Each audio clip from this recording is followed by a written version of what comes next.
A todos. Então essa semana eu que vou conduzir aí os nossos estudos, né, em análise de regressão linear, tá? Vamos começar aí a primeira parte aí um pouco mais estruturada do curso. Então lá na primeira semana vocês viram lá com o professor Valmos aí toda a parte ali de motivação, do modelo de regressão, né? E também a parte de análise exploratória. Vocês tiveram aí alguns exemplos aí, né, de como fazer análise exploratória, já pensando em usar um modelo de regressão. E nessa semana aí a gente vai falar sobre a regressão linear simples, tá? Que é vamos dizer assim, o modelo de entrada em para todos vamos dizer assim, o mundo da modelagem estatística, né? Então, o modelo de regressão linear simples é o começo de tudo, né? É o primeiro modelo que nós vamos ver, né? Então aqui eu tenho a ideia mais ou menos do que nós vamos falar sobre regressão linear simples, né? É claro que isso não vai ser visto tudo hoje, provavelmente nós vamos demorar aí de uma semana a uma semana e meia para falar todos esses assuntos, né? Então, se tudo der certo, hoje eu vou falar aí apresentar o modelo de regressão linear simples e falar principalmente da estimação dos parâmetros desse modelo usando o método de mínimos quadrados e todas as propriedades que esses estimadores têm, né? Sobrando um pouquinho de tempo, a gente fala de distribuição e talvez a gente chegue aí até a teste de hipótese em intervalos de confiança, tá?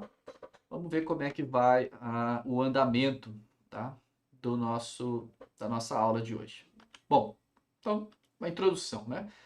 Vocês já viram lá com o professor Valms na primeira semana, semana de motivação, que o modelo de regressão ele busca associar, né, ou descobrir qual que é a relação entre uma variável que você conhece, né, uma covariável ou uma variável explanatória, ou também chamada de variável independente. Então, dependendo da literatura que você for estudar para entender esses modelos de regressão, eles vão chamar com um ou outro, ou talvez todos esses nomes, né? Mas a ideia é que você tem uma covariável, vou em geral usar a notação de x para essa covariável, e essa covariável, ela de alguma forma, ela está associada à variabilidade de uma variável dependente ou de uma variável resposta, né, que nós vamos denotar por y, tá? Então aqui esse é um diagrama de dispersão bastante esquemático, né, que mostra, né, então nós temos os diversos valores do x, os diversos valores dos y, cada pontinho desse é um par ordenado, né, um par de x e um par de y. Então aqui você tem o valor de x, seria, sei lá, algo em torno de menos 3, e menos 3 no x levou aqui no caso a um y de menos 5, e assim por diante para todos os outros, né? Então, primeiro nós precisamos dessas observações no modelo de regressão linear simples. Nós temos os y's, que eu vou chamar de observações da variável resposta, tá? E os xi são observações da variável explicativa, tá? O modelo de regressão linear simples, ele é definido desta forma, em que nós temos aqui dois parâmetros, tá, desconhecidos até o momento, então beta 0 mais o beta 1. Xi é a covariável, então xi são números conhecidos, né? E obviamente para esse modelo ser igual à variável resposta, deve também ser incluído aqui algum erro, né? O que é esse erro? É justamente a distância entre o nosso modelo, que é dado por esta reta aqui, e o pontinho, né, em particular, né? Então, por exemplo, se eu tenho esse particular xi, ele me levou a esse particular yi que está aqui. Então, esse é o ponto, tá certo? O meu modelo é a reta que está aqui. Então, esta distância entre o ponto e a reta do modelo é o que a gente chama aqui do EI, tá? Que é o quê? É o próprio YI, o valor observado, menos o que o modelo disse que ele deveria ser. Então, no caso, beta 0 menos beta 1 xi, tá? Para esse modelo ser um modelo estatístico, né, um modelo estocástico, né, nós precisamos ter alguma suposição, precisa existir alguma variável aleatória nesse modelo, né? E a princípio a gente supõe aqui que a aleatoriedade está nos próprios erros, né? Então esse o EY aqui, o EI, ele é o que nós assumimos sendo como um erro aleatório, tá certo? E para esse erro aleatório, a gente assume primariamente três coisas, tá certo? Então, a primeira coisa é que a esperança é zero. Então, o que significa isso?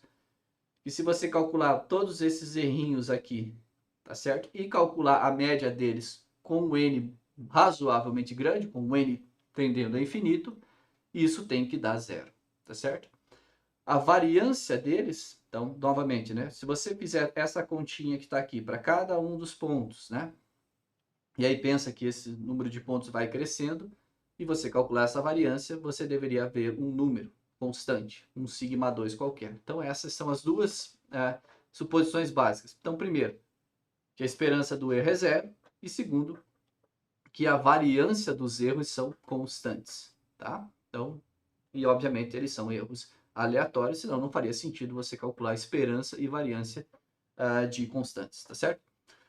E uma outra suposição também necessária é o seguinte, que a covariância entre eles, entre dois erros quaisquer, então se você pegar o erro que eu cometo para essa observação e o erro que eu cometo para essa observação, né, ele tem que ser, devem ser independentes para qualquer combinação 2 a 2 das duas variáveis aleatórias, né, no caso o EI e o EI que eu chamei aqui prime, tá? Ou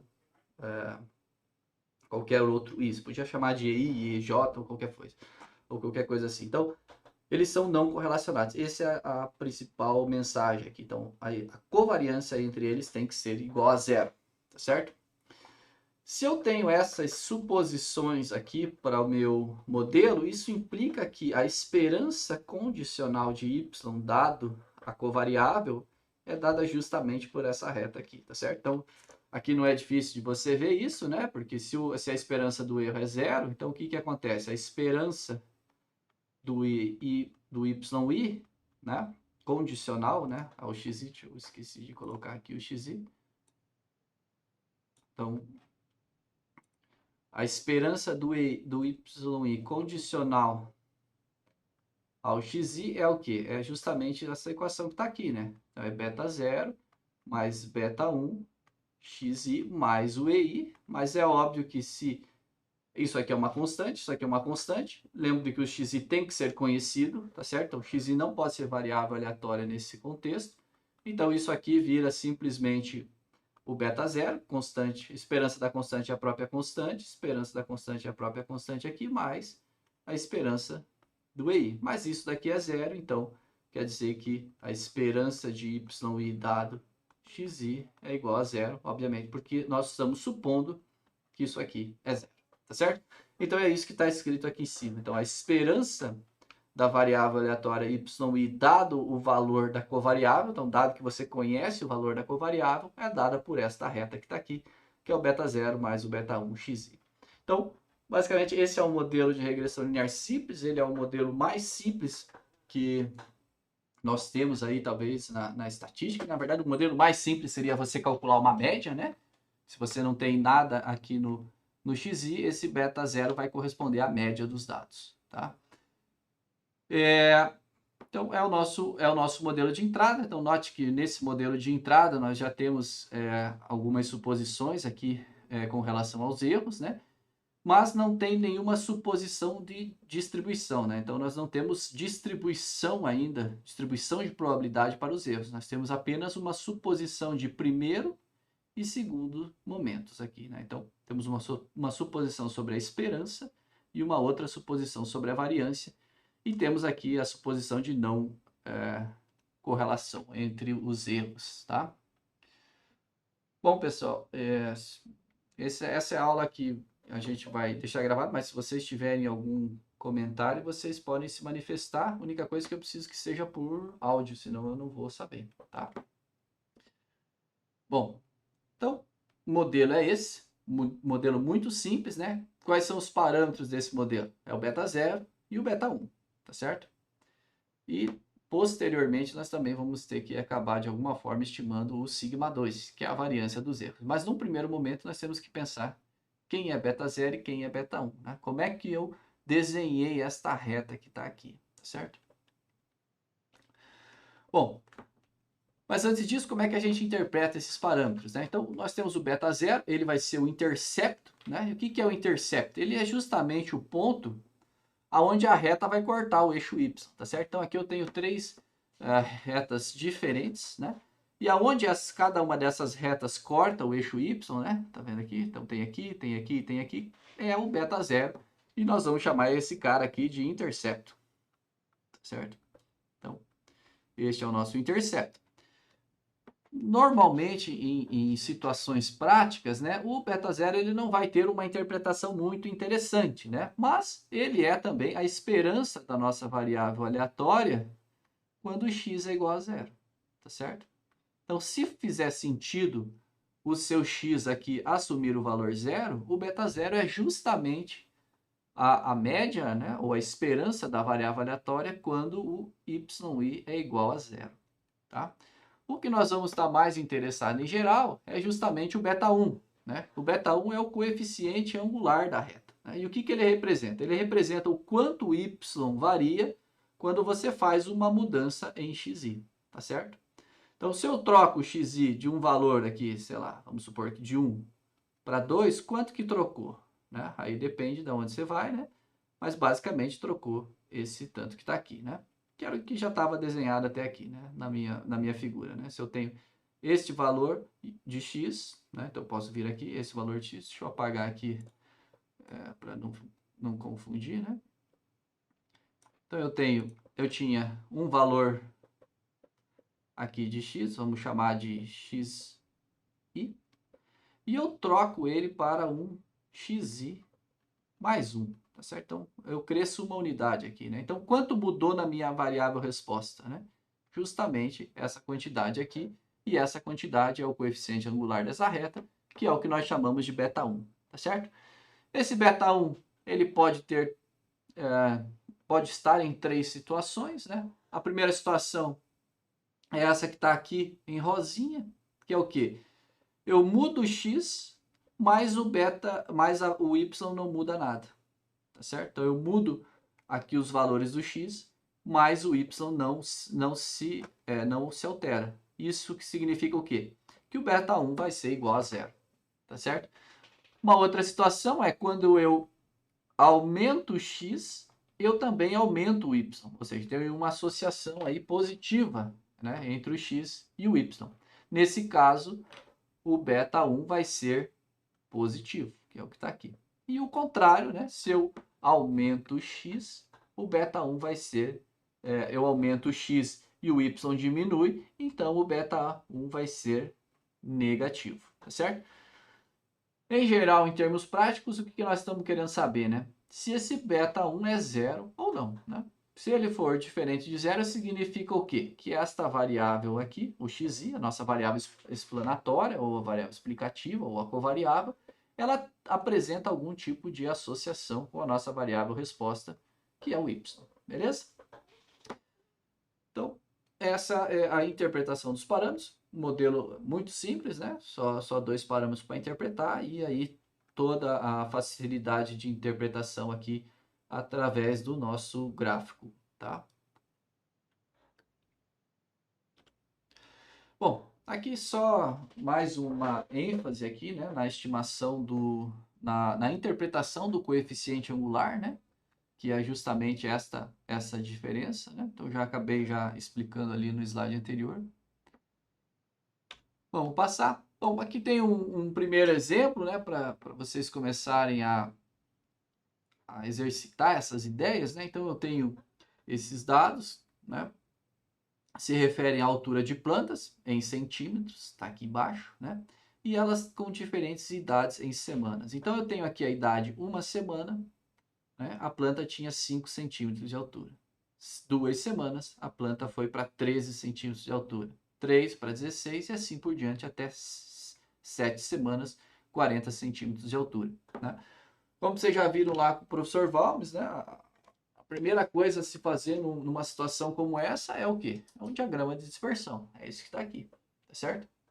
É claro que esse é um exemplo bastante simples, né? Nós temos pouquíssimas observações, são só 7 observações e vocês conseguem ver claramente aqui que conforme a idade cresce, a altura cresce e parece ser uma relação linear, né? Ou seja, cresce uma unidade aqui, também cresce alguma unidade correspondente aqui na altura, né? Então, aqui tem os pontos, né? Então, esse aqui é a primeira, semana 1, altura 5 centímetros, semana 2, altura 13 centímetros, semana 3, altura 16 e assim por diante até semana 7, altura 40 centímetros. Então, esse é o primeiro gráfico que a gente vai fazer sempre que a gente for falar aí sobre regressão linear, tá? Quando a gente for para múltiplo, a gente vai fazer múltiplos gráficos desse, né? Por enquanto, como a gente está aqui ainda na regressão linear simples, nós só temos um gráfico, né? Bom, o que é que eu quero com isso, né? Onde é que eu quero chegar? Essa é uma saída padrão do R para um modelo linear. Tá? Então, aqui está LN, Linear Model em inglês, tá certo? Então, o que eu preciso para começar a poder trabalhar com modelos lineares no R? Eu preciso da resposta, que no caso aqui eu chamei de Y, tá certo? Eu preciso aqui da minha covariável, que eu chamei de X, tá? E essa função aqui, LM, de Linear Model, vai ajustar o meu modelo. Então, o que é isso aqui? Aqui eu tenho a minha variável resposta e eu posso ler isso aqui, é explicado por x. Ou seja, eu estou pegando o y e estou explicando por x. Então, qual que é o modelo? Né? O modelo é esse que está aqui. yi é igual a um beta 0 mais um beta 1 xi mais algum tipo de erro que está aqui. Tá? Bom, é claro que se eu tivesse a população toda disponível, né, se eu tivesse todos os possíveis elementos da minha população disponível e eu coletasse os dados de todos eles, ou seja, se eu coletasse todos os yi's e todos os xi's para todo o i da minha população, né, vamos chamar aqui uma população, nem consigo definir, né? Então, para todo o i da minha população, e eu fizesse alguma conta, que ainda nós vamos ver qual é essa conta, eu obteria o próprio beta 0 e o próprio beta 1, tá certo? É lógico que isso é uma condição extremamente fictícia, né? Raramente você vai ter acesso a toda a população, então nós vamos precisar, de alguma forma, estimar esses dois carinhas que estão aqui. Né? Então nós vamos precisar de algum tipo de estimativa para eles, tá certo?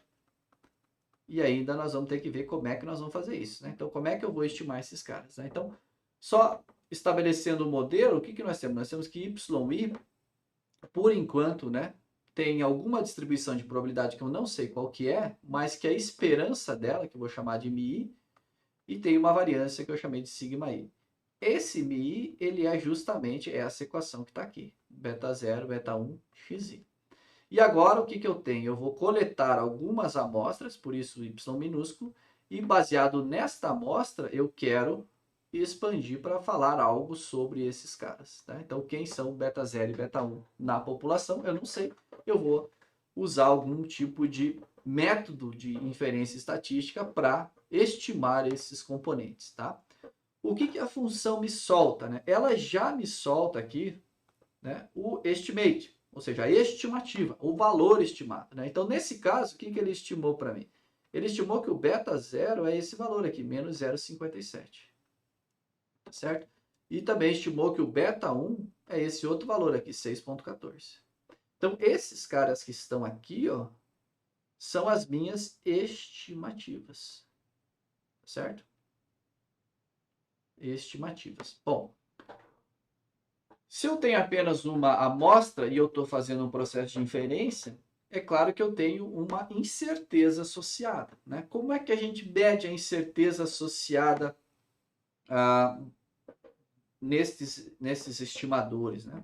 Através de uma estimativa de erro padrão. Tá certo? Então, esse aqui é um erro padrão para o beta 0 e esse aqui é o erro padrão para o beta 1. Baseado nesse erro padrão, eu posso fazer o quê? Eu posso construir intervalos de confiança e eu posso fazer também testes de hipóteses, tá certo? Um teste de hipótese muito útil no caso do modelo de regressão é, por exemplo, você testar se o beta chapéu 1 é igual a 0, tá certo? Então isso aqui seria a nossa hipótese nula. contra uma certa hipótese alternativa, que seria dizer que o beta chapéu 1 é diferente de zero, tá certo? Nós vamos ver que esse teste pode ser feito através de uma estatística T, que é justamente o que o R está te soltando aqui, ó, nessa terceira coluna, certo? Na primeira coluna, o que ele está testando? Ele está testando se o intercepto é igual a zero, ou seja, ele estaria testando essa hipótese aqui, beta 0 é igual a zero, versus a hipótese alternativa de beta chapéu 0 é igual a zero, que em geral é diferente de zero, né? Que em geral não vai fazer muito sentido prático, a não ser que você tenha algum interesse muito particular para saber se a média dos dados é zero, né? A esperança quando o x é zero é igual a zero, senão não vai fazer muito sentido prático, mas para a outra, né, para a covariável que está aqui sendo denotada por x, isso faz total sentido. Lembre-se lá que se nós temos aqui, né, o x e aqui nós temos o y, se o beta 0 for positivo, nós temos uma relação desta forma, né? Então, beta 1 for positivo. Se for negativo, nós teríamos algo desta forma. E se for zero, quer dizer que o x não tem nenhuma associação aí com a resposta, tá? Então, por isso, o particular interesse nesse tipo de teste de hipótese, e aí o R já faz essa conta e já solta aqui para nós, né? E a última coluna é o quê? É o p-valor. Então, o que é isso aqui? Então, na distribuição amostral do nosso estimador, por exemplo, do beta chapéu 1, ele está pegando a probabilidade de você ter uma estatística igual ou mais extrema do que esse valor aqui, tá certo? Se for unilateral, vai multiplicar duas vezes, se não, ele vai, no caso aqui de unilateral, vai multiplicar duas vezes o tamanhozinho dessa área que está aqui, tá certo? Então, essa é a ideia aí do p-valor, mas nós também vamos discutir isso aqui em detalhes, né, daqui a pouco, aí, quando a gente for falar da distribuição amostral. Então, note que nesta saída tem muito conhecimento envolvido, né? Então, a primeira pergunta é como é que eu estimo esses caras? Como é que eu chego nesses números que estão aqui? Depois, como é que eu chego no erro padrão desses estimadores? Depois, por que eu uso esta estatística de teste? Como é que eu sei que a distribuição da estatística de teste é uma distribuição T? E depois eu posso calcular, baseado nessa distribuição, os p-valores. Então, isso aqui é vamos dizer assim, o primeiro momento de um modelo de regressão. Além disso, nós ainda vamos precisar também de uma estimativa daquela variância dos erros, lembram? Que o sigma 2, lembra que o nosso erro ele tem esperança zero, mas ele tem uma variância, né? Essa variância vai ser útil para nós, primeiro, porque esses erros padrões aqui dependem dela, tá certo? Essa distribuição também depende dela e ela está medindo aí o nível de incerteza associado, né? Então, aqui o R já solta uma estimativa da raiz quadrada de um estimador, que eu ainda não sei, não sabemos como que é, né? Como é que vamos fazer essa estimativa, mas nós vamos ver. Já solta aqui. E depois também, ainda ele solta mais uma outra quantidade aqui, que é a chamada coeficiente de determinação.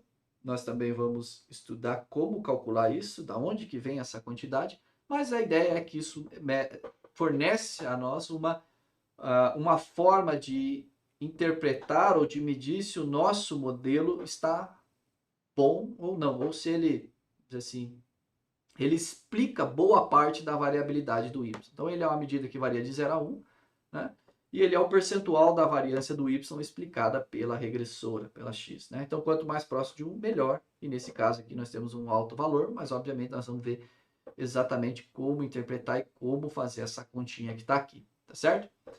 Por fim, ainda temos o teste de significância da regressão, que é um teste F. Nós vamos ver como fazer esse teste, que é uma espécie de uma alternativa para esta linhazinha que está aqui, mas usando uma outra estatística de teste. Então, vejam a partir de uma saída simples, né? Você vê aqui com 3 linhas de código e a função summary aqui para resumir tudo. Olha a quantidade de informação e a quantidade de conhecimento necessário para chegar nessa saída, e é isso que nós vamos ver nessa unidade aí de análise de regressão linear simples.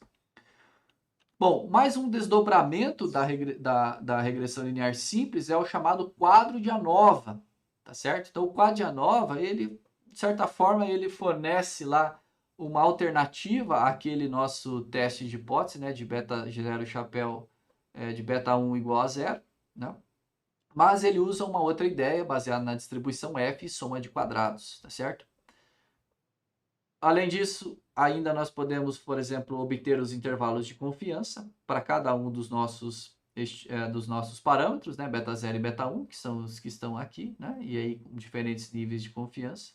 Isso aqui, para construir esse estilo de intervalo de confiança, nós precisamos, obviamente, da estimativa de cada um dos parâmetros, mas nós também precisamos saber a variância de cada um dos parâmetros e qual que é a distribuição de probabilidade deles, né? Então, qual é a distribuição de probabilidade desses estimadores? E isso nós vamos ver também. Por fim, né, se eu tenho um conjunto de x's, né, e eu tenho meus y's que são observados, né, então vamos supor que eu tenho uma coisa como isso, eu, de alguma forma, que nós vamos ver como que é, eu consigo estimar essa reta, mas potencialmente eu posso querer fazer uma predição. O que seria uma predição? Seria, bom, para um x que eu não observei, então vamos supor que fosse um x aqui, que teria um determinado valor, qual que é o valor esperado de y, né? Então, eu teria que seguir com o meu modelo para cá, para eu poder fazer essa projeção e aí saber quanto que é este valor estimado, né? Então, nesse caso, nós vamos ter duas situações, ou seja, eu posso pensar na média de todos os indivíduos que têm este xi como covariável, então posso pensar, xi é igual a 8. Então, a média de todas as plantas que têm 8 semanas, e aí eu vou chamar isso de um intervalo de confiança para a resposta média, tá certo? Que é o que eu estou pegando nesse comando do R, não se preocupem com o comando agora, é só para mostrar o que é a saída final de um modelo de regressão, né? Então eu posso pensar na resposta média, como eu falei, ou também eu posso pensar para uma observação em particular, né? Então se eu tenho os pontos, tenho a reta, observei até aqui, então daqui para lá eu vou fazer uma predição. Então eu posso ter um valor em particular, né? Então vamos supor que eu tenho aqui vários x's, né? Eu posso pensar na média desses caras, ou eu posso pensar em um deles de cada vez, tá? Então, obviamente, né, a incerteza para um deles vai ser muito maior. E é o que nós chamamos de uma predição, tá? Então, aqui eu tenho um intervalo de confiança para a média, é um intervalo de confiança mesmo, confidence. E quando estou falando de uma única observação, eu vou ter um intervalo de predição, tá? Então, basicamente essa é a saída, ou vamos dizer assim, é tudo que você pode extrair de um modelo de regressão linear simples, tá? Então, basicamente aí mostra tudo que você pode retirar, certo? Bom, vamos fazer uma recapitulação, né? Então, alguns comentários, né? Então, no modelo de regressão linear simples, você tem apenas uma variável explicativa, que é o que nós chamamos lá do x, tá? Ele é um modelo extremamente simples e intuitivo. Por quê? Basicamente é uma reta, tá? Então, quando você só tem uma resposta e uma covariável, é muito fácil você fazer um diagrama de dispersão e ver se uma reta é uma coisa adequada para ele. Então, por isso ele é um modelo extremamente simples, ele é intuitivo e, obviamente, também é por isso que ele é um modelo de entrada, que é, assim, nos cursos, né, de modelagem estatística, é usado como modelo de entrada para dar essa noção, essa intuição para quem nunca trabalhou com modelagem estatística, né? Outra coisa que é importante é que ele só mede a relação linear entre x e y, né? Então, se você tiver uma relação que é não linear ou uma relação diferente, por exemplo, uma coisa assim, vamos supor, né?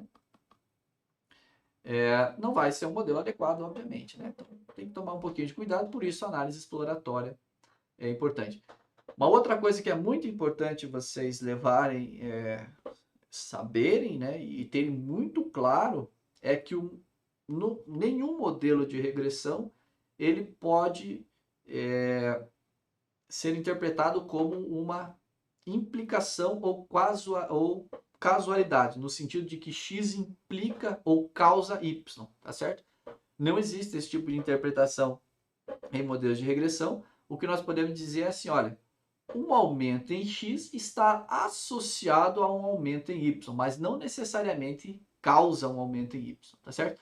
Nós vamos discutir mais essas implicações depois que a gente discutir toda a parte de estimação, porque isso é um problema que aparece muito, né, em termos práticos, né? As pessoas interpretam os modelos de regressão algumas vezes como uma causa, né? X está causando Y, tá? E isso não vem do modelo estatístico, né? Em algumas situações pode até ser verdade, mas isso deve vir da teoria subjacente da construção do modelo. E isso não tem nada a ver com a estatística envolvida no modelo, tá? Então, lembre-se sempre.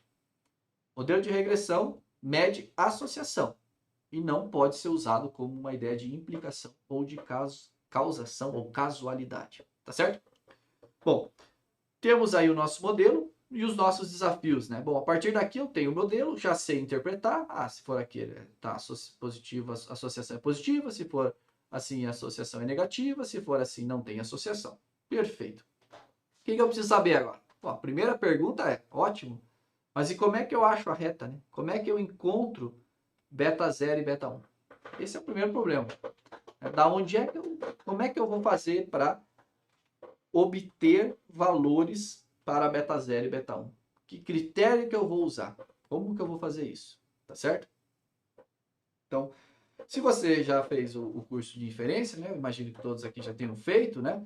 Beta 0 e beta 1 são dois parâmetros de um modelo de probabilidade, que nós precisamos ainda especificar completamente. Nós só fizemos a especificação da média e da variância, tá certo? Isso já é suficiente para a estimação, né? Mas se você tiver um modelo completo, você pode usar aí, por exemplo, o método de máxima verossimilhança, tá certo? Como até agora eu ainda não fiz uma suposição distribucional para a variável aleatória, eu vou usar um outro método de estimação, que chama-se método de mínimos quadrados, tá?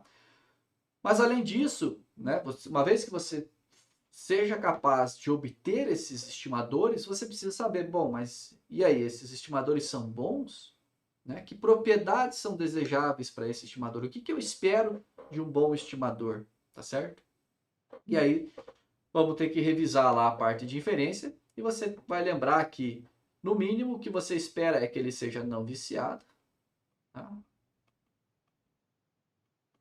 Que ele seja consistente e, se possível, e aí nem sempre é possível, mas se ele seja eficiente, certo? E aí nós vamos revisar o que significa cada um desses conceitos conforme a gente for mostrando essas propriedades, tá certo? Bom, um outro desafio que vai aparecer é como é que você verifica, como é que você testa no ponto de vista de teste de hipótese, se a covariável realmente está associada à resposta. Então, lembrando, você vai ter apenas uma amostra, né? Como é que, baseado nessa amostra, você conclui se a covariável realmente está associada à variável resposta, ou se aquele valor que você viu, né, aquela relação que você viu, por exemplo, no seu diagrama de dispersão, e por meio das estimativas de beta 1, foi uma mera coincidência, né? Aquilo não tem uma significância estatística no sentido de que ele realmente é maior que zero ou ele é menor que zero. Né? Então, como é que você faz isso? Né? E a partir desse teste, obviamente, está associado aí, né? Como é que você mede essa incerteza, né? Qual que é o tamanho da incerteza que você tem, dado do fato que você só tem uma amostra para estimar esses parâmetros. Então, quanto incerto é a estimativa desses parâmetros, né? Isso a gente vai medir basicamente através aí dos intervalos de confiança, tá certo? Além disso, ainda tem, obviamente, as suposições, né? Você fez uma forte suposição, né, de que a relação entre o x e o y é linear.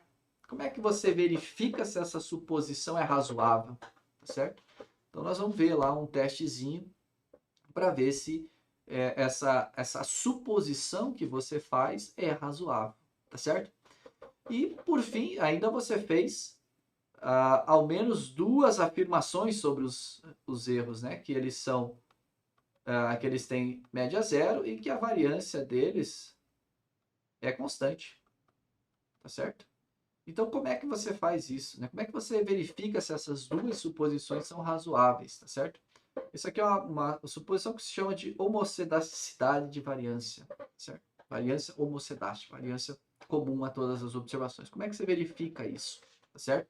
Então, nessa unidade, nós vamos ver até esse pedaço aqui, tá? Isso daqui é um mundo em si e vai ter uma unidade específica só no que é chamado aí de análise de pressupostos ou análise de resíduos, tá certo? Então, o que nós vamos começar a ver a partir de agora, né, após essa introdução, para vocês terem essa noção geral, agora nós vamos começar a ir mais profundamente em termos de como eu estimo os parâmetros e quais são as propriedades desses estimadores. Então, o ponto que nós vamos agora é como encontrar beta 0 e beta 1, e aí eu vou mostrar para vocês todos os detalhes aí do método chamado método de mínimos quadrados, né? E uma alternativa seria você usar aí o método de máxima verossimilhança, que nós vamos discutir mais para frente, tá? Então, nessa primeira forma, né, nessa primeira abordagem de estimação, eu vou usar o método de mínimos quadrados. Eu já vou adiantar que o método de mínimos quadrados e o método de máxima verossimilhança no modelo de regressão linear, não apenas no modelo de regressão linear simples, tanto simples quanto múltipla, eles coincidem, ou seja, eles retornam os mesmos estimadores. Mas as suposições são um pouquinho diferentes do que você precisa para trabalhar com o método de mínimos quadrados e do que você faz quando você usa o método de máxima verossimilhança. Perfeito? Bom, mas é só questão da disciplina, então eu vou voltar aqui para o método de mínimos quadrados. Perfeito. Então vamos lá. Então, falando agora da especificação do nosso modelo, né? Então, o que nós precisamos, né? Nós temos observações da variável resposta, yi, e da nossa covariável, ou da nossa variável explicativa, xi, tá certo? A gente vai assumir que a gente tem uma amostra de tamanho n, tá? Então, n aí, números, 10, 20, 30, 50, 1 milhão, tanto faz, tá certo? Nosso interesse é descrever a variável resposta como uma função linear de x usando essa expressão, tá certo? Note que aqui é muito simples, né? Você pode isolar este erro que está aqui como sendo simplesmente a diferença entre o y menos o beta 0 menos o beta 1 xi. Ou seja, o erro que você comete, o que é o erro? O erro é o que eu perco ao trocar todos os meus y por esta equação que está aqui, tá certo? Nessa equação eu tenho duas quantidades que eu posso modificar, que é o beta 0 e o beta 1. E é justamente eles que eu vou procurar, tá certo? Então, o erro que eu cometo é o quanto eu estou perdendo ao trocar os y por esta quantidade que está aqui, tá certo? Por esse modelo. Então, eu posso chamar isso aqui de um modelo, tá? E, basicamente, esta quantidade que eu estou perdendo, ela vai ser alterada se eu trocar esse cara e esse cara. Então, você pode colocar números aqui. Vou colocar aqui 5 e aqui 10. Faça essa conta, corro ela para todos os y que eu observei e o que eu vou ter aqui é uma estimativa do meu erro. Tá certo? E aí a ideia é, como é que eu encontro tanto o beta 0 quanto o beta 1 ótimos em algum sentido? Então, o que você está procurando agora? Você precisa de algum critério. O que você considera que é bom para beta 0 e para beta 1? Bom, o critério de mínimos quadrados, e obviamente é daí que vem o nome de método de mínimos quadrados, diz o seguinte, olha, o bom, o ótimo é você encontrar beta 0 e beta 1 tal que esta soma de quadrados, então note, o que é a soma de quadrados? Variável resposta menos modelo, tá certo? Então aqui você pode pensar assim, dados menos modelo. Ao quadrado, somo em todas as observações, seja a menor possível. O que você quer? Você quer minimizar esta quantidade, tá certo?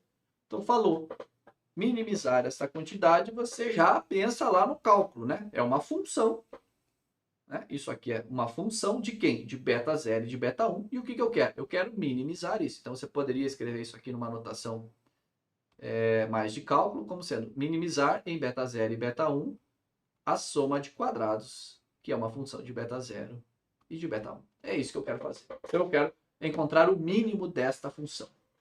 Tá? Então essa equação é chamada de soma de quadrados. Quando eu tenho as minhas observações, eu troco isso daqui por meu y minúsculo, e aí eu sou capaz de calcular essa quantidade. Tá certo? Lembrando que yi são observações. yi é uma variável aleatória. Tá certo? Uma ideia, né? Uma variável aleatória. Bom, então o que eu preciso é minimizar a soma de quadrados. Como é que eu faço isso? Vamos ver. A ideia é usar o que você já conhece lá de cálculo aí, né? Nesse caso de duas variáveis. Então, o que você vai precisar? Você vai precisar obter o vetor gradiente. O que é o vetor gradiente? É as duas derivadas primeiras da função que você quer minimizar. No caso, a nossa soma de quadrados. Né? Então, vai ter que derivar a soma de quadrados em beta 0 e derivar em beta 1. Isso gera um vetor, né? Que tem duas linhas por uma coluna.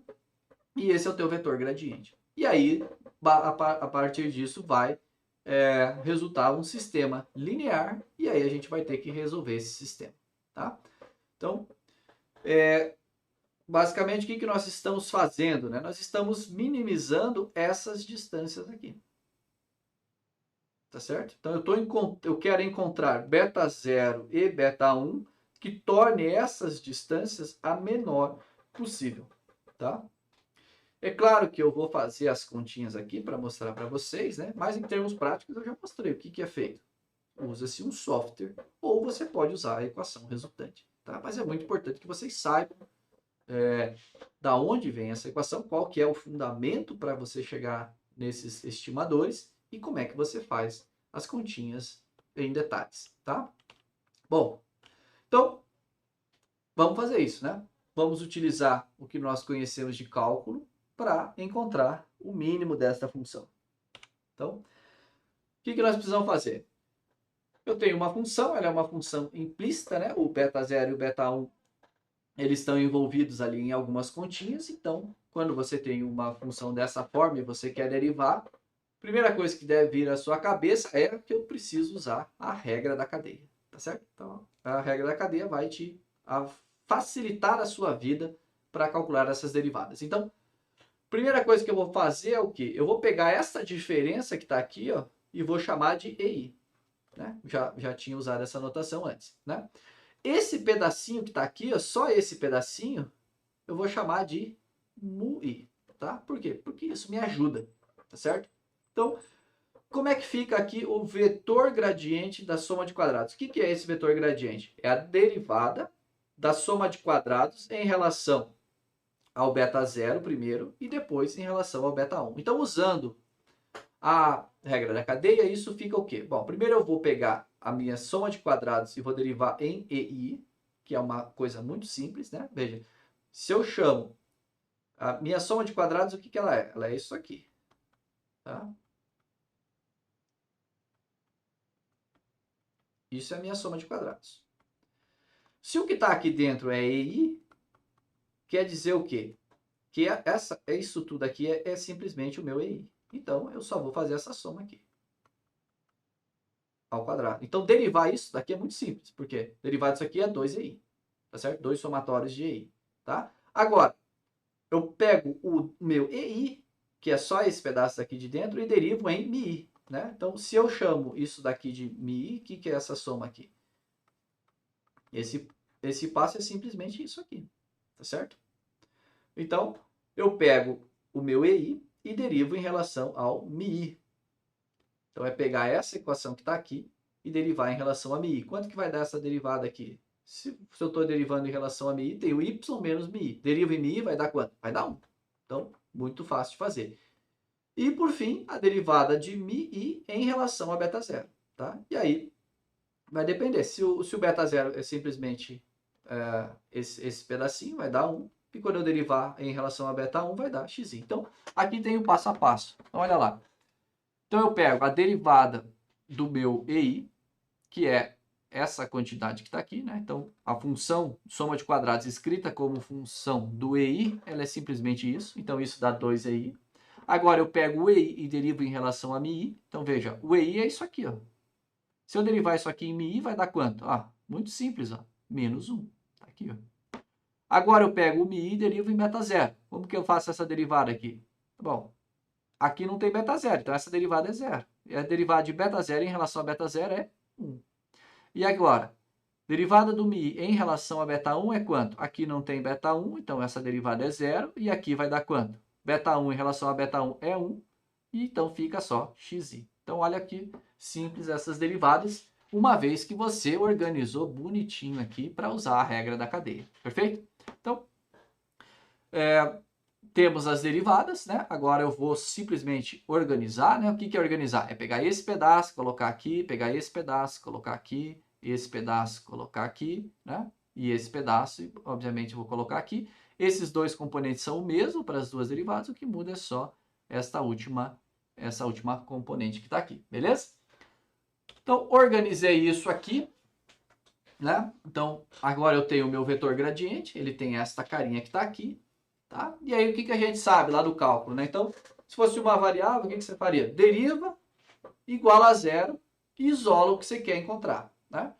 Como tem duas variáveis, o que você vai fazer? Você calculou a derivada, que está aqui, igual a zero. Só que são duas, né? Então, você tem que um sisteminha para você resolver. E aí, você vai precisar fazer o quê? Então, resolver em beta zero, né? Então, a estratégia aí que eu recomendo é você pegar esta equação, resolve em beta zero, ou seja, isola o beta zero aqui, ele vai ficar como uma função do y e do beta 1 e do xi, tá certo? É a equação resultante você troca, né? Coloca nessa equação que está aqui, na equação 3, e resolve novamente. Se você fizer isso, você vai chegar nesta equação aqui para beta zero e nesta equação aqui para beta 1, tá certo? Então, a primeira coisa que nós vamos fazer de continha é, bom, na verdade, aqui nós já fizemos, né, a primeira derivada e agora nós precisamos fazer a solução desse sisteminha linear, tá certo? Então, eu vou resolver esse sisteminha aí com todos os detalhes para vocês, porque ele tem uma série de truquezinhos para vocês chegarem nessas equações.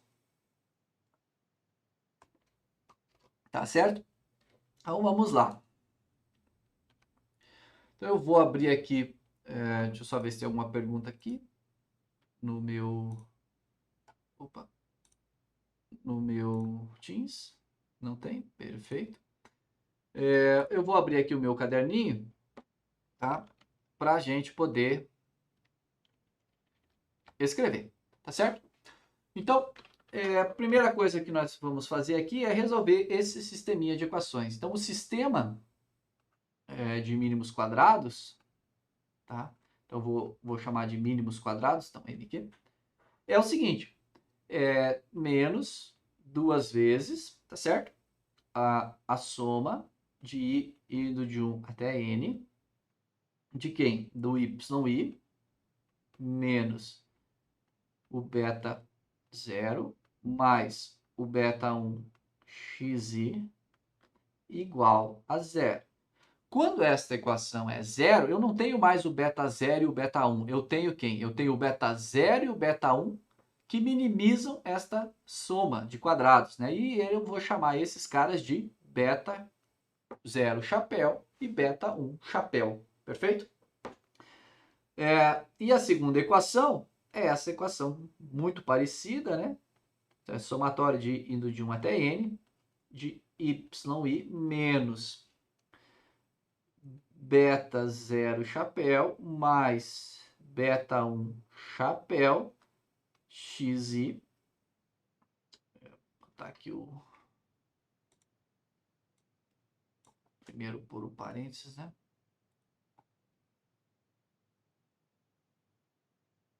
Vezes xi. E eu quero que isso aqui também seja igual a zero. Então, a primeira coisa que eu preciso fazer aí, o que eu preciso fazer, na verdade, para encontrar aí os meus estimadores de mínimos quadrados, que seriam beta zero, aqui faltou um xi, né, pessoal? Xi é resolver esse sistema, tá certo? Então, vou começar resolvendo 1, né? Então, resolvendo 1, o que que eu tenho?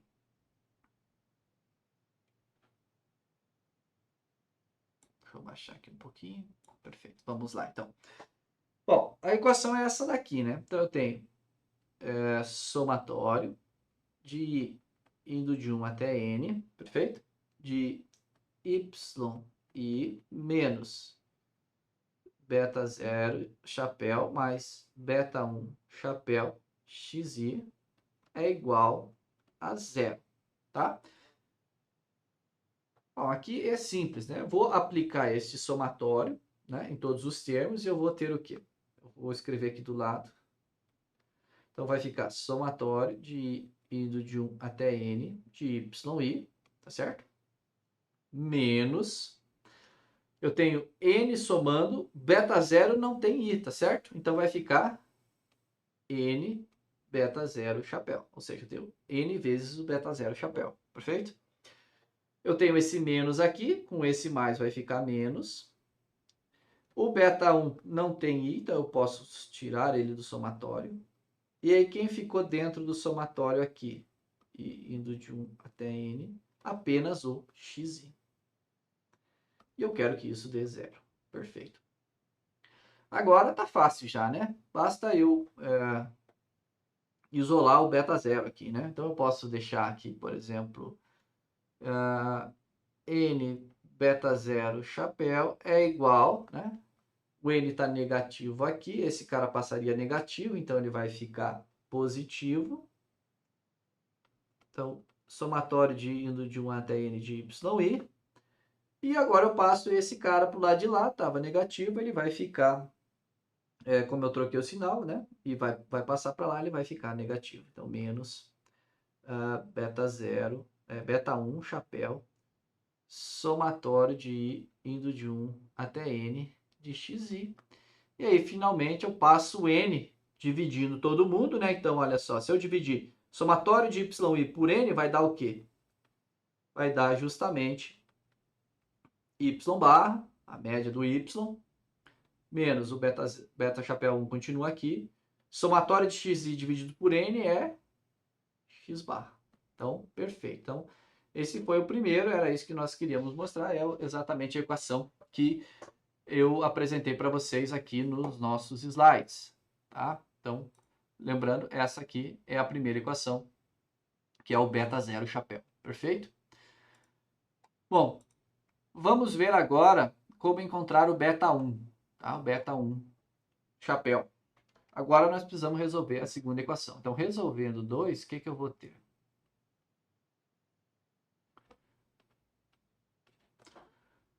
Então, qual que é a segunda equação, né, para começar? Né? É menos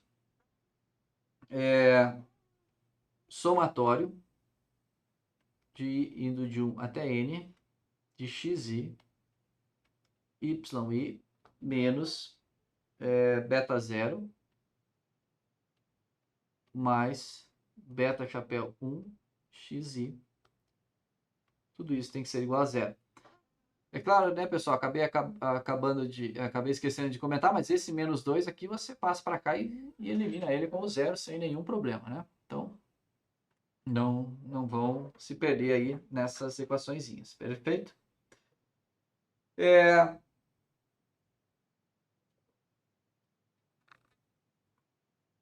Então, vamos lá. Então, o que eu vou fazer aqui? Primeiro, eu vou abrir esse somatório aqui, mais ou menos da mesma forma que a gente fez, né? Então, vou colocar assim, menos somatório de I indo de 1 até N do xi. Vou deixar aqui ainda o YI. Acho que antes de tudo eu vou pegar e vou substituir aqui, ó. Quem que é esse cara aqui, né? Quem que é o beta zero estimado? Olha só quem que é. É esse cara que está aqui. Então, eu vou colocar ele aqui, ó. Y barra menos beta chapéu 1 x barra mais beta chapéu 1 xi. Fecho, fecho, igual a zero. Pessoal, aqui, ó, cuidado, já vi muita gente se confundir aqui e falar, mas o beta 1 sumiu. Não, porque aqui é xi, aqui é x barra, perfeito? Então, toma cuidado com isso. Vamos colocar o beta 1 em evidência, beta 1 chapéu em evidência, para nos favorecer aqui, né? Então, menos, né? Continuamos aqui com o y barra, tá certo? E aqui vamos colocar mais beta chapéu 1, tá certo? Xi menos x barra, certo? Note aqui, ó. Aqui, ó, se eu pegar esse aqui e multiplicar por esse, vai dar esse aqui. Se eu pegar esse cara aqui, o beta 1 menos o x barra, multiplicar pelo menos x barra, vai dar esse aqui. Então, não mudei nada aqui na minha equação, tá tudo perfeitinho, perfeito? Vou tirar esse cara aqui agora do parênteses, né? Então, vai ficar menos somatório de indo de 1 até n de xi, yi, menos y barra, né? Menos beta chapéu 1, xi menos x barra é igual a zero. Bom, agora eu já estou perto aí, né? Já estou quase lá, né? O que eu vou fazer agora? Vou abrir essas duas quantidades, né? Então, eu vou ter aqui menos somatório de indo de 1 até n de xi, yi menos o y barra, tá certo? Esse menos aqui eu posso trocar a ordem, né? Então, vai ficar mais beta chapéu 1 somatório de i indo de 1 até n de xi menos x barra igual a zero. Finalmente, o que eu tenho? Esse cara aqui eu posso passar para o outro lado, né? Então, esse cara aqui eu passo para o outro lado, então vai ficar assim, beta chapéu 1 yi menos y barra, deixa aqui, ficou um pontinho a mais aqui. Opa.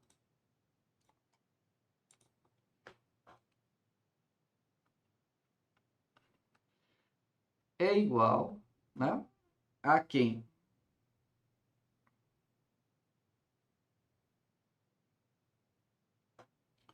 Opa, esqueci o que eu esqueci aqui. Esqueci uma soma.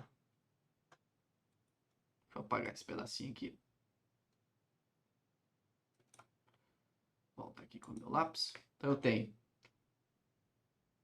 beta chapéu 1 somatório de i indo de 1 até n de xi menos x barra é igual a menos somatório de i indo de 1 até n de xi yi menos y barra.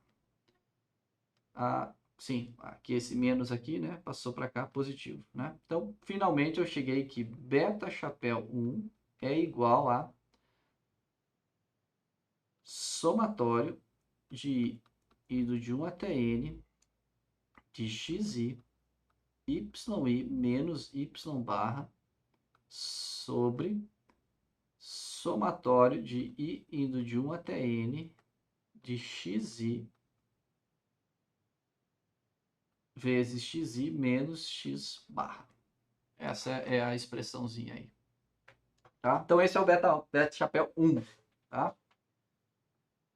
Deixa eu ver aqui, conferir se eu não fiz nada errado, né? Então, aqui, esse daqui, aqui, pessoal, aqui é importante, né? Como você tem esse menos aqui, vai sair com esse menos que está lá fora, né? Então, note que esse menos aqui, talvez fosse mais importante eu colocar tudo dentro aqui, né?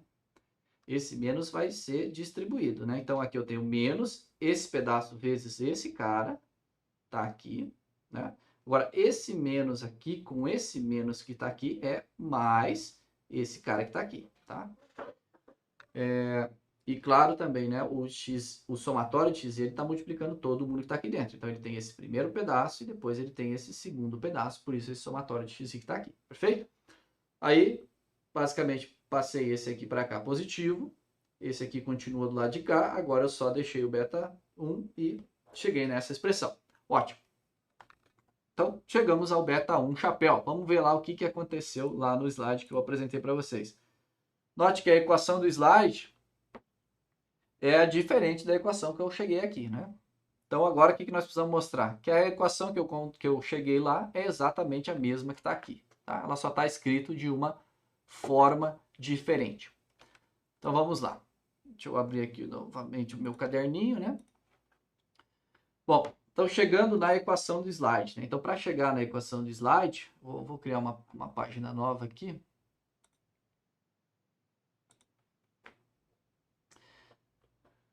Então, a equação do slide... Opa!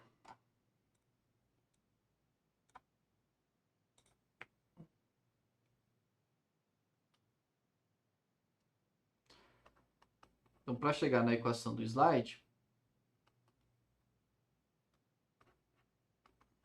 o que nós precisamos notar, né? Então, a primeira coisa que nós precisamos mostrar é isso aqui, ó, que a soma de i indo de 1 até n de xi,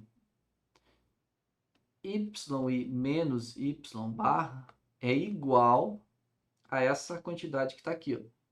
Somatório de i indo de 1 até n de xi menos x barra yi menos y barra. Tá? Como é que nós vamos mostrar isso? Bom, vamos pegar essa equação aqui do lado direito e vamos abrir ela. Então, isso aqui fica assim, ó.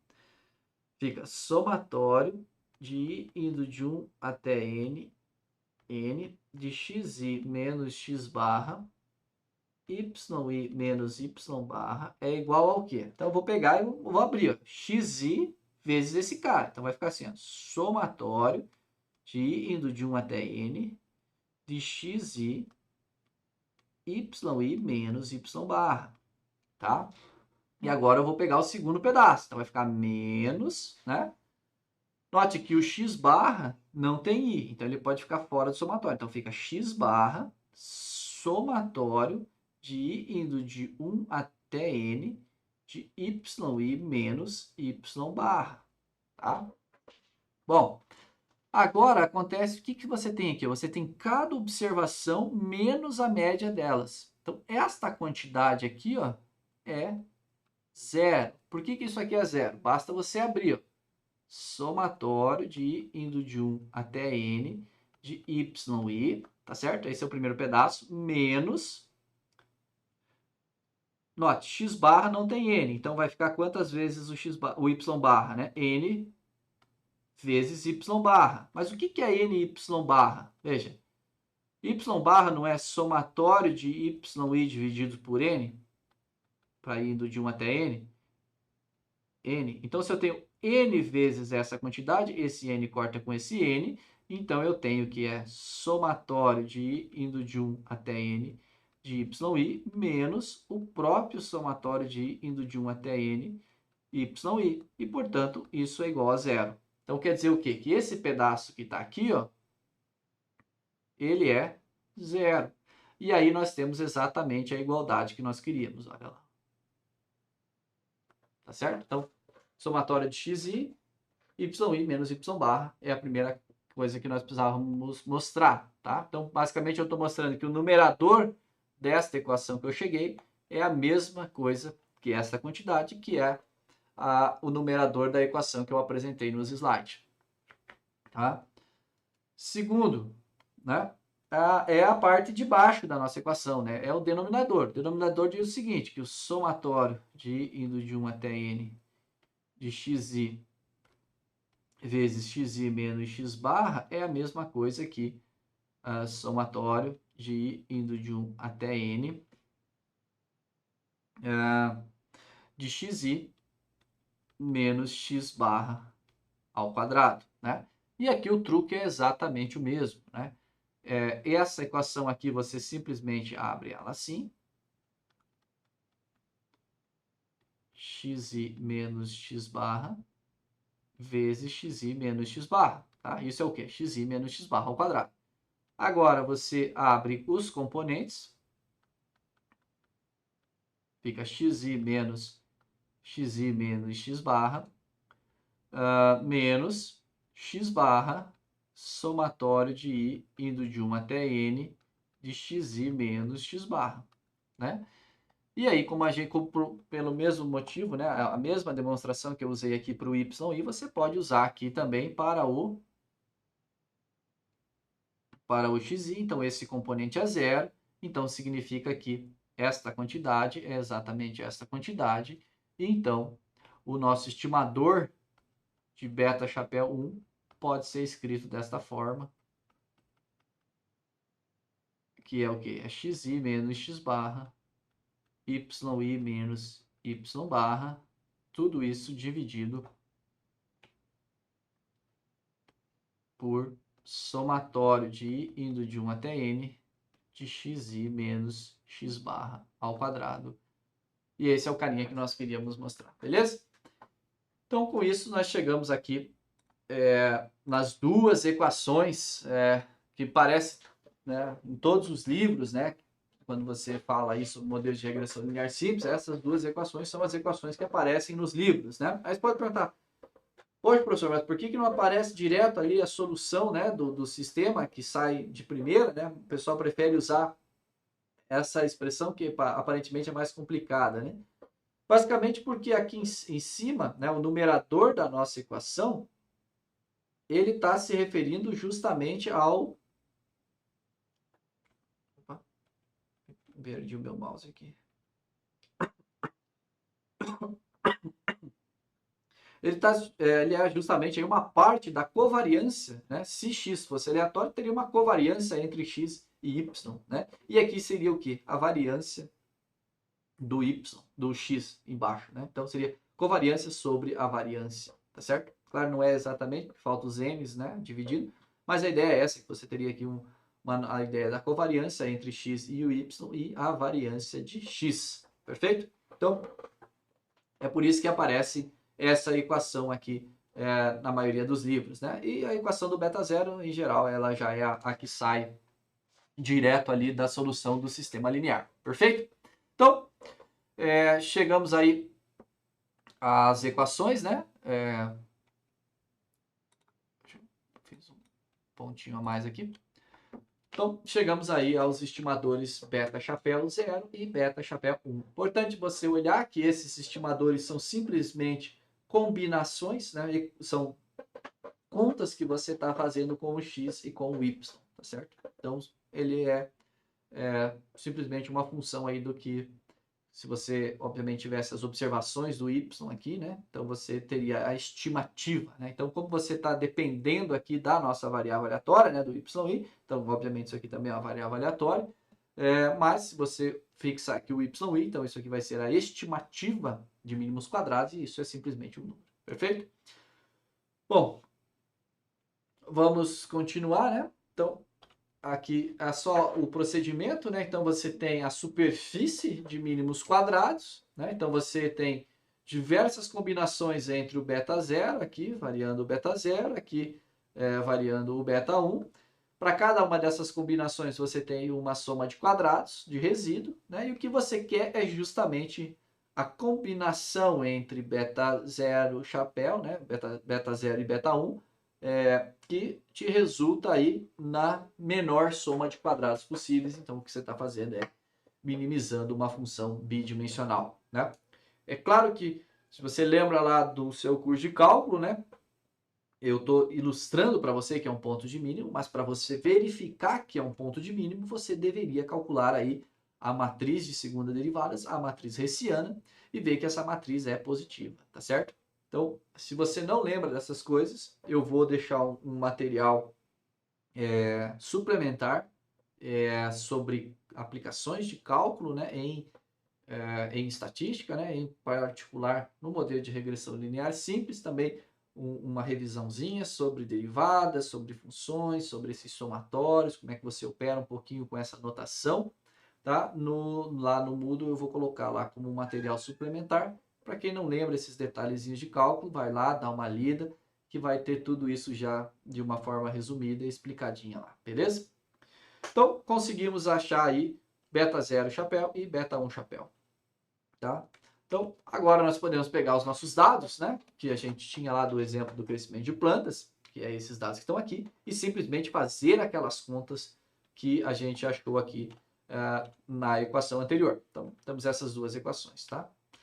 Então, primeiro a gente precisa, obviamente, do x e do y, precisamos do tamanho da nossa amostra, nesse caso aqui é 7, né? E aqui notem que eu fiz explicitamente no R a equação que nós encontramos para beta 1, chapéu, né? Então é o x menos a média vezes o y menos a média dividido pelo x menos a média do x ao quadrado. Somei tudo, isso me dá o beta 1, no caso aqui é o valor 6,14, e o beta 0 é a média do y menos o beta 1 vezes a média do x, é o valor menos 0,57. Então, se você lembrar lá no começo da aula, quando eu mostrei a saída da função ln, a primeira coluna que ela dava para você era a estimate, ou estimativas, e ele tinha justamente esses dois valores, né? Então, a estimativa do intercepto e a estimativa da inclinação, ou também chamada aí slope em inglês, perfeito? Então, conseguimos, vamos dizer assim, ver em detalhes, né, em total profundidade, o que é que tem em uma coluna da nossa função da saída, né, do summary da função ln, perfeito? Então, ali tem os dados, né? E aí, basicamente, o que nós vimos é que a reta que minimiza a soma de quadrado dos erros para esse particular conjunto de dados é esta que está plotada aí, que tem como intercepto menos 0,57, tá aqui embaixo, tá certo? E tem como slope estimado 6,14, tá certo? Então, basicamente, o nosso modelo ele tem esta seguinte equação, né? Então, o nosso y estimado vai ser o quê? Menos 0,57 mais 6,14 vezes o valor do xi, tá certo? Então, se o xi fosse igual a zero, que não faria sentido, né? Seria uma planta com idade zero, né? Ela teria esse tamanho aqui, né? Mas a partir do momento que você tem a idade 1, então vai ter menos 0,57 mais 6,14, vai dar ali algo próximo de 5,5, né? E assim vai para 2, você já tem aqui algo aí próximo de 12, e a 3 e assim por diante, tá certo?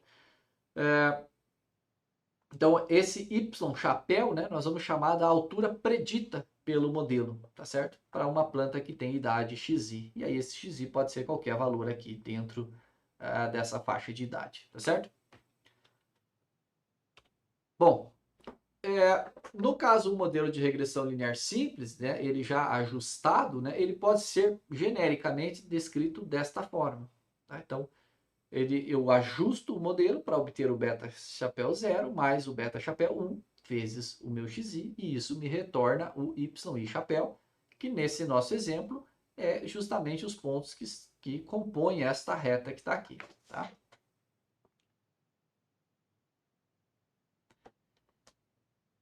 Perfeito. Bom, a diferença entre o valor que o meu modelo prediz e o que eu realmente observei nos dados, né? Então, com os yzinhos, né? Os y minúsculos são números. Eu posso fazer o cálculo desta diferença, tá certo? E isso a gente chama de resíduo, tá certo? O resíduo, o que ele é? Ele é uma estimativa para os erros do meu modelo, aquele epsilon que estava lá na nossa equação inicial, tá certo? E obviamente, né, se eu tenho esse cara, eu calculo esse cara, esses y são as observações da variável resposta, esse cara vem do meu modelo, então quer dizer que eu posso calcular isso daqui baseado nos dados, tá certo?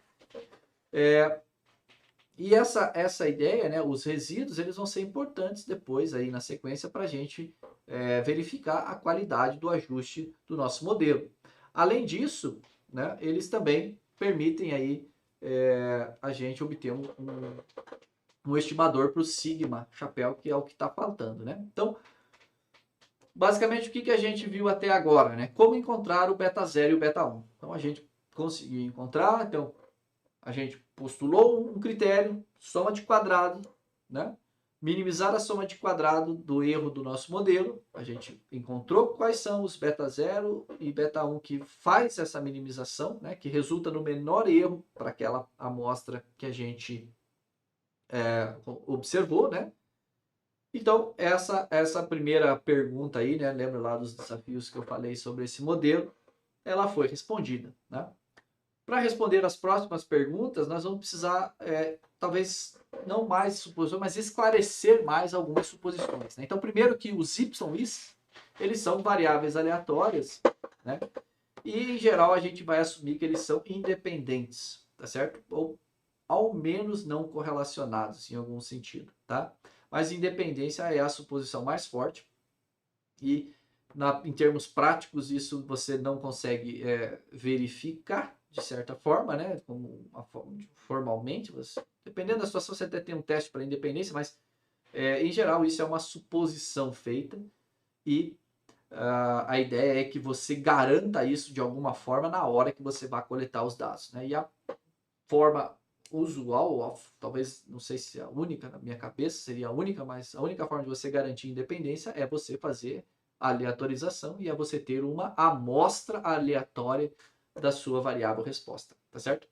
Então, nós precisamos dispor dessa amostra, dessa nossa variável aleatória, e além disso, é uma amostra aleatória simples, ou seja, todos os indivíduos da população têm a mesma probabilidade de pertencer à amostra, tá? Não sei se vocês já fizeram o curso de amostragem, mas vocês devem ter visto lá no curso de estatística básica, você tem amostragem aleatória simples com e sem reposição. Em geral, aqui nós vamos assumir que a população é grande o suficiente para que essa distinção não precise ser feita, tá? Destas variáveis aleatórias, né, a gente vai observar valores, né, y e i, são os valores realizados desta variável aleatória, e como, obviamente, os nossos erros são funções desta variável aleatória, então eles também são variáveis aleatórias que têm esperança zero, variância constante e uma suposição aqui um pouco técnica é que esta variância é finita, tá certo? Então você não tem uma variável aleatória com uma variância infinita, tá? Em termos práticos isso vamos dizer assim, razoável, esse estilo de suposição. O caso da variância finita é para você evitar distribuições patológicas para os erros, tá? Bom, as próximas perguntas que nós devemos responder quais propriedades são desejáveis a esses estimadores, né? O que eu espero que esses estimadores tenham, né? O quanto bons são esses estimadores, tá? Então, essas são as próximas perguntas que nós devemos responder. Então, vamos dizer assim, reformulando, né, ou colocando mais algumas suposições no nosso modelo, a gente vai dizer que y e i são variáveis aleatórias independentes, xi é uma variável explicativa conhecida, tá certo? Então, nesse caso, o modelo de regressão linear simples, ele pode ser escrito como um modelo estatístico, como uma distribuição de probabilidade desta forma. Então, eu tenho a minha variável aleatória, que tem uma distribuição normal, que tem uma média μi. Note que essa média aqui, ó, ela tem um índice. Isso significa o quê? Que para cada x que eu incluir, eu vou ter uma média diferente. Então, quer dizer que eu tenho um monte de distribuições normais, cada uma com uma médiazinha diferente. Porque é o que está escrito aqui, é o que está ilustrado aqui, na verdade, nesta figura, né? Então, conforme a minha preditora vai mudando de valores, eu vou trocando a média da minha distribuição normal, tá certo? Então, que é esse valorzinho que está aqui, né? Só que a suposição ainda, existe essa outra suposição de variância constante. Quer dizer o quê? Que é a mesma distribuição normal, é a mesma abertura da distribuição normal, a única coisa que eu estou trocando é a média, tá? Que é o que está ilustrado aqui, né? Então, cada vez que eu troco a média, eu tenho uma distribuição normal diferente, mas com a mesma variância, tá? Então, a suposição de variância constante. Esse modelo do jeito que está escrito aqui é equivalente a você fazer esta suposição, né? Que se você pegar a variável aleatória e tirar a média dela, fica com quanto de média? Fica com média zero, né? E a variância continua sendo a variância aqui dos erros, que é sigma 2, tá certo? Então, em particular, neste conjunto aqui de suposições, né, o que a gente viu do método de mínimos quadrados, que só fazia a suposição direta nos erros sem distribuição, né, só que tinha média zero e que tinha essa variância. Com essa suposição adicional, o método de mínimos quadrados vai coincidir com o método de máxima verossimilhança, que provavelmente é o que vocês viram com maior ênfase no curso de inferência estatística. Perfeito? Então, fiz essas suposições extras. Isso quer dizer o seguinte, que os estimadores de mínimos quadrados, eles também são variáveis aleatórias, né? Aqui tem um erro, aqui devia ser y, eu trouxe y em todo lugar, mas aqui eu errei, tá? Então aqui é y maiúsculo e y barra maiúsculo no sentido de que são variáveis aleatórias. Isso são variáveis aleatórias, não são números até o momento, são variáveis aleatórias, tá? Então o beta 0 é uma variável aleatória e o beta 1 também é uma variável aleatória, porque eles são funções desta variável aleatória y, perfeito? Bom, a primeira propriedade, talvez a propriedade mais básica que você espera de um bom estimador, né, para um parâmetro de uma distribuição qualquer, nesse caso ali de uma distribuição normal, é essa que está escrita aqui, ó. É que a esperança dele seja o verdadeiro valor do parâmetro, certo? Então, isso tanto para o beta 0 chapéu quanto para o beta 1 chapéu. E aí aqui já está, né, a afirmativa, né? Os estimadores de mínimos quadrados, eles são não viciados para os parâmetros beta 0 e beta 1, tá certo? Como é que eu mostro isso? Não tem muito segredo, é calcular a esperança desses caras. Vamos ver lá como é que fica isso. Se nós ainda tivermos tempo. Deixa eu ver aqui. 8h22. Temos alguns minutos, então vamos lá. Então vamos começar aí calculando aí o viés, né, mostrando, né, que o estimador de beta 1 é não viciado. Então vou colocar aqui uma nova página. Então é a demonstração, né, que beta 1 é não viciado, tá? Então, para mostrar isso, o que eu preciso mostrar, né? Eu preciso mostrar que a esperança de beta chapéu 1 é igual a beta 1. É isso que eu preciso mostrar, tá? Como é que eu vou mostrar isso? Bem, não tem muita facilidade aqui, né? Você tem que calcular essa esperança de algum jeito. Então vamos calcular. O que é beta 1, né? Então lembrando lá que beta 1 é o quê? Ele é somatório de i indo de 1 até n, de xi menos x barra, yi menos y barra, tudo isso dividido por somatório de i indo de 1 até n, de xi menos x barra ao quadrado. Perfeito? Bom, esta formulação aí do jeito que ela tá, ela não esse estimador do jeito que tá aí, ele não é muito conveniente para calcular essa esperança, tá? É melhor a gente usar aquela anterior, lembra que a gente obteve de primeira lá, né? Que seria algo como isso daqui, tá?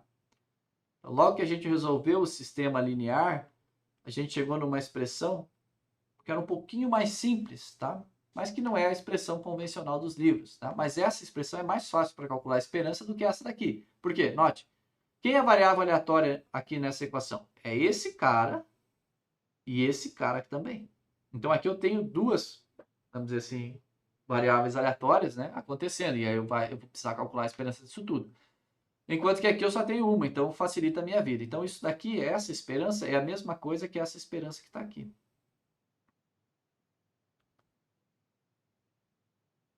Somatório de 1 até n, xi menos x barra, yi.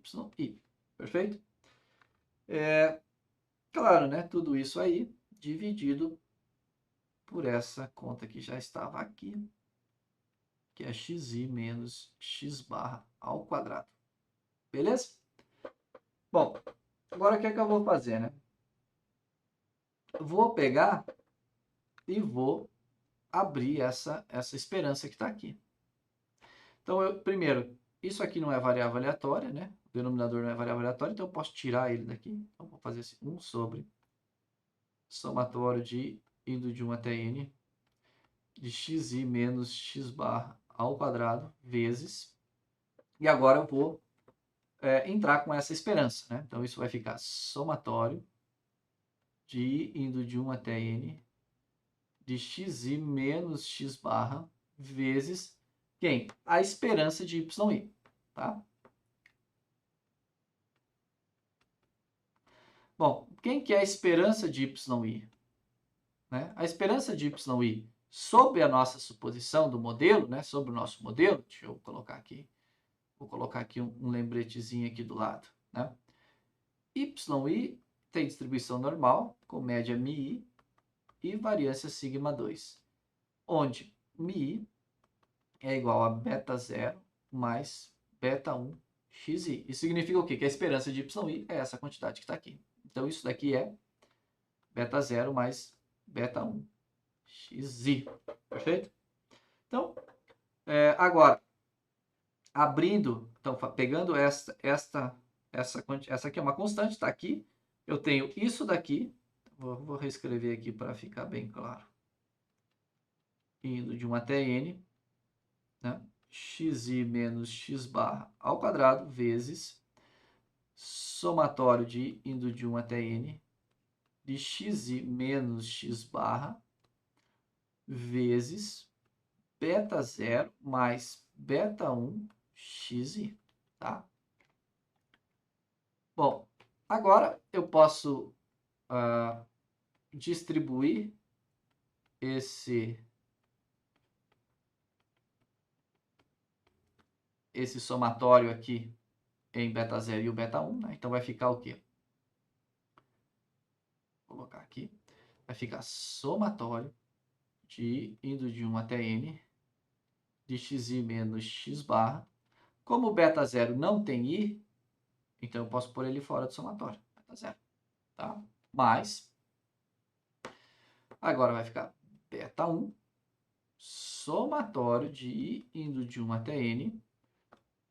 Eu tenho o meu xi que estava aqui com o beta 1, vou colocar ele aqui, vezes xi menos x barra. Perfeito? Bom, aqui o que nós tiramos, né? Nós já mostramos que este somatório aqui é 0, tá certo? Nós também já mostramos que este somatório aqui é o quê? Ele é somatório de i indo de 1 até n de xi menos vezes xi menos x barra. Perfeito? Então, quer dizer que o quê? Eu tenho esse cara cortou, esse cara simplesmente sumiu, porque esse somatório aqui é 0. E esse cara aqui é justamente quem? É justamente esse cara que está aqui.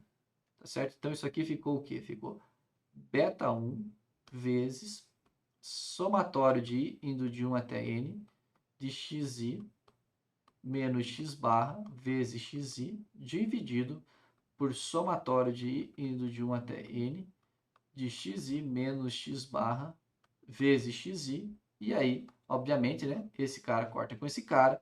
E então, nós chegamos que a esperança de beta chapéu 1 é igual ao beta. Então, era isso que nós queríamos mostrar. Perfeito? Então, aí está a esperança do beta chapéu 1. Tá? Para finalizar, vamos fazer aí a continha da esperança do beta 0. Tá? Então, para beta 0, nós temos o seguinte, a esperança de beta chapéu 0 é igual a quem? É a esperança da expressão do beta 0 chapéu, y barra menos beta chapéu 1 x barra. Tá?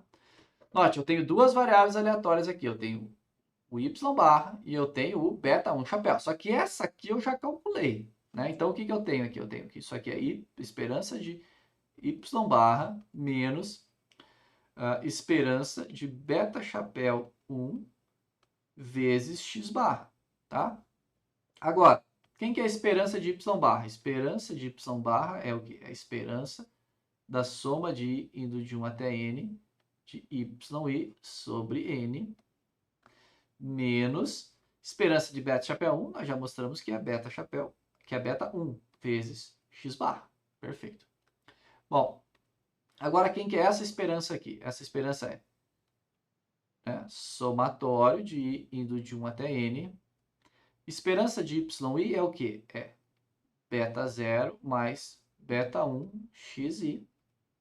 Tudo isso sobre n menos beta 1 x barra. Agora, entrando como somatório, né, o que eu vou ter? Eu tenho n vezes beta 0. Então, eu tenho 1 sobre n n vezes beta 0 mais somatório de beta 1 vezes xi. Beta 1 não tem somatório, pode ficar fora, né? Não tem o i.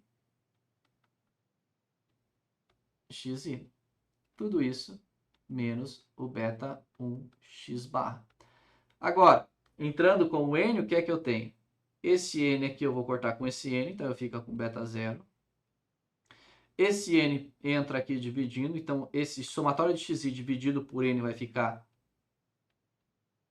x barra menos beta 1 x barra. E aí, isso é, claro, esse aqui corta com esse aqui. E finalmente a gente chegou aí que a esperança de beta chapéu 0 é igual a beta 0. Perfeito? Então, mostramos isso, né? Então chegamos aí que os estimadores de mínimos quadrados são não viciados. Então, com isso eu vou encerrar aí a nossa aula de